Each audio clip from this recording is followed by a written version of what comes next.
नमस्कार साथियों, कश्मीर टूर के अगले हिस्से में आज हम सोनमर्ग जाने वाले हैं। सोनमर्ग जो कि बहुत ही खूबसूरत है। आज हमारी शादी की 37वीं सालगिरह भी है। आज 14 फरवरी 2026 है, तो ये डबल मौका हम खोना नहीं चाहते और आज हम अपना शादी की सालगिरह भी सोनमर्ग में ही सेलिब्रेट करेंगे। कल रात हम गुलमर्ग गए थे, कल पूरा दिन हम वहाँ थे। उसके आने के बाद हम लोग होटल में ठहरे। ये होटल था होटल हेरिटेज, बहुत ही बढ़िया होटल।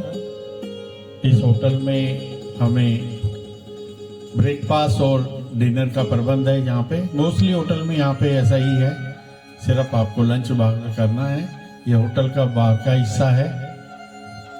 और अब हम लोग चल दिए हैं सोनमर्ग की यात्रा के लिए और खूबसूरत वादियों से निकलते हुए हम लोग जा रहे हैं सोनमर्ग के लिए। इस पूरी वीडियो में आप कश्मीर का म्यूजिक सुनेंगे। कश्मीर में एक रबाब इंस्ट्रूमेंट है जो कि बहुत चलता है और अधिकतर गानों में उसका उपयोग किया जाता है। हम लोग पहुंच गए हैं सोनमर्ग टनल के पास। सोनमर्ग टनल है, बहुत लंबी टनल है ये, और ये लगभग 6.5 किलोमीटर की टनल है। तो बहुत ही बाहर का ये आप हिस्सा देख रहे हैं, बहुत ही खूबसूरत बनाया गया है। यहाँ पे आसपास पहाड़ियों के बीच में आप इसका पूरा आनंद ले सकते हैं। अब हम जा रहे हैं सोनमर्ग टनल के लिए। यहाँ से गुजरते हुए हम दूसरे हिस्से में निकलेंगे। सोनमर्ग को यहाँ की लोकल भाषा में सोना मार्ग भी कहा जाता है,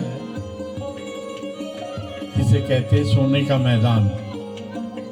वैसे सोने की जगह इसे चांदी का मैदान कहे तो ज़्यादा अच्छा रहेगा, क्योंकि पहाड़ों पर जिस तरह से बर्फ़ बिखरी हुई है इस समय पर, उस समय ऐसा ही लगता है जैसे पूरी चांदी यहाँ पहाड़ों पर बिखेर दी गई हो। और आजकल चांदी की कीमत भी बहुत बढ़ गई है। उसी तरह यहाँ के नज़ारों की कीमत भी है।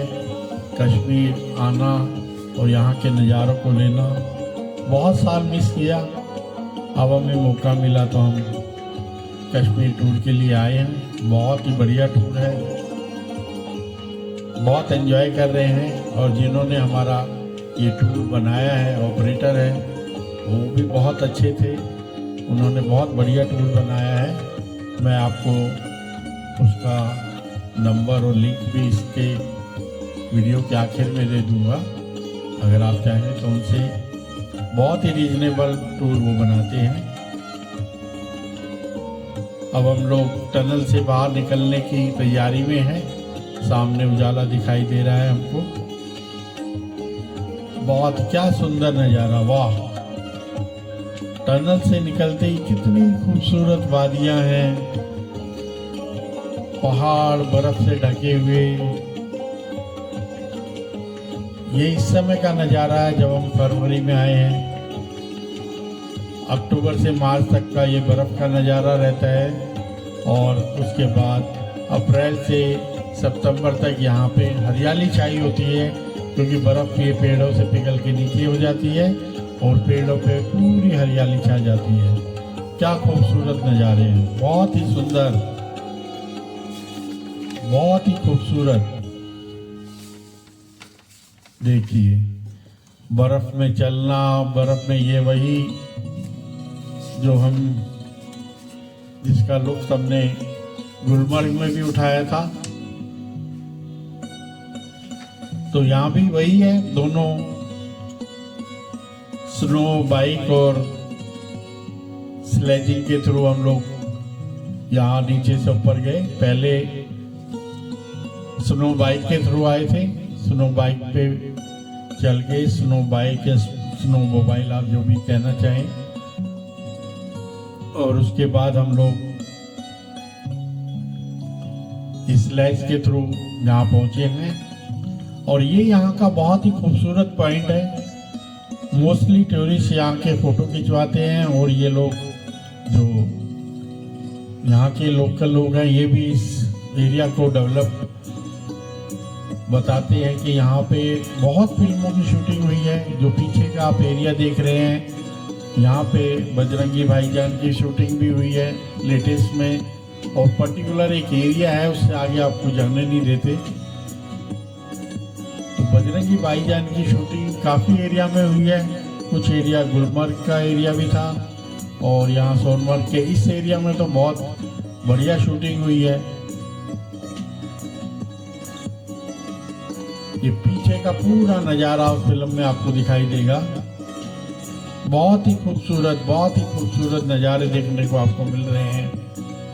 ये देखिए मेरा पैर बर्फ़ के कितने अंदर घुसा हुआ है, और बर्फ़ इतनी सॉफ्ट है, लगता है अभी 4-5 दिन पहले ही यहाँ पे अच्छी बर्फ़ गिरी है।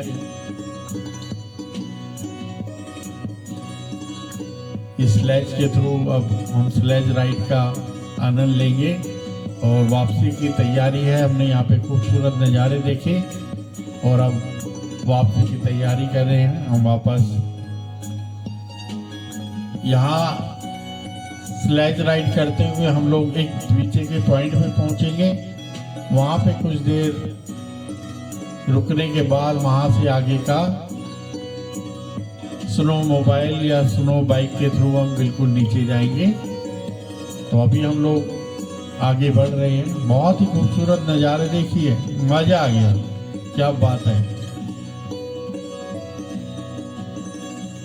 ये लोग बहुत मेहनत करते हैं, थक भी जाते हैं बेचारे स्लेज राइडर जो हैं। ये देखिए थक गया, हमने कहा चलो थोड़ा आराम करो। बहुत ही बढ़िया, बहुत तेज़ी से ये ऊपर से उतार के लेके आए थे, इसलिए थक गए।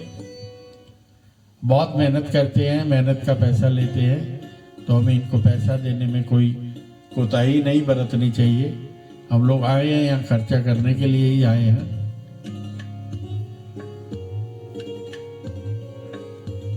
खूबसूरत नज़ारे, खूबसूरत। आप बैकग्राउंड में म्यूजिक भी सुन रहे होंगे, बहुत ही बढ़िया कश्मीर का म्यूजिक है। अलग अलग गायकों ने गाया हुआ है। सॉन्ग पैराडाइज के नाम से 3-4 गाने इसमें मिक्स हैं। एक दिल सूरन करके है जो कि बहुत ही मशहूर गाना है, उसके अलावा भी और गाने पीछे बैकग्राउंड में चल रहे हैं। क्या खूबसूरत नज़ारे हैं, बहुत ही खूबसूरत नज़ारे सोनमर्ग के।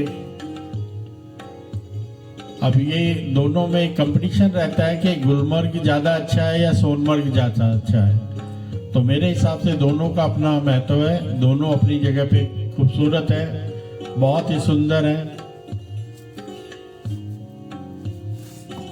सोनमर्ग की जो टनल थी वो बहुत ही सुंदर थी। वो टनल जो है गगनगीर और सोनमर्ग को जोड़ती है।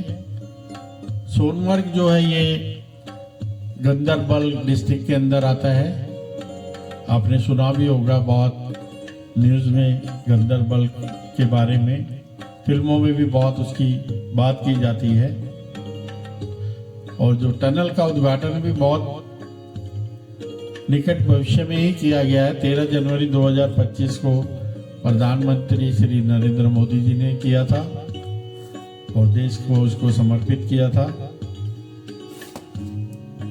सोनमर्ग, वाह क्या खूबसूरत वादियां हैं। ये हमारे फौजी भाई हैं जो कि यहाँ पे रक्षा के लिए रहते हैं। और ये नज़ारे देखिए, बर्फ, वाह बहुत ही खूबसूरत नज़ारे। सोनमर्ग जो है श्रीनगर से 80 किलोमीटर ऊपर है और गंदरबल जो सिटी है उससे 62 किलोमीटर ऊपर है। सोनमर्ग की ऊंचाई भी लगभग उतनी ही है जितनी कि गुलमर्ग की थी। 8,900 फीट के आसपास इसकी हाइट है। और अब हम लोग सोनमर्ग से वापस आ गए हैं और ये वही एरिया है सुबह जहां हम टनल के आसपास का एरिया जहां से हमने सुबह एंटर किया था। अब वापसी में टनल से बाहर आ गए हैं। शाम का नज़ारा है, बहुत ही खूबसूरत नज़ारे हैं। पहाड़ों पे बर्फ है, सफ़ेद सफ़ेद, उसके ऊपर देखिए कितने खूबसूरत सूर्य की रोशनी में एकदम चमक उठे हैं। पहाड़, बादल, बर्फ सब लगभग कितने खूबसूरत नज़ारे देखने को मिल रहे हैं। ये हमारी टैक्सी है जो कि हमारे साथ पूरे टूर में रही है और आगे अगले दिन भी रहेगी। खूबसूरत नज़ारे देखने के बाद हम लोग अब सोनमर्ग से वापस आ गए हैं और अब जा रहे हैं हम अपने होटल की तरफ। ये हमारे टैक्सी राइडर है मिस्टर मुजम्मिल। बहुत ही खूबसूरत, बहुत ही अच्छा रहा ये टूर। आगे के लिए हम कल जाएंगे हम पहलगाम और बेताब वैली। कल फिर आपसे मिलते हैं। धन्यवाद।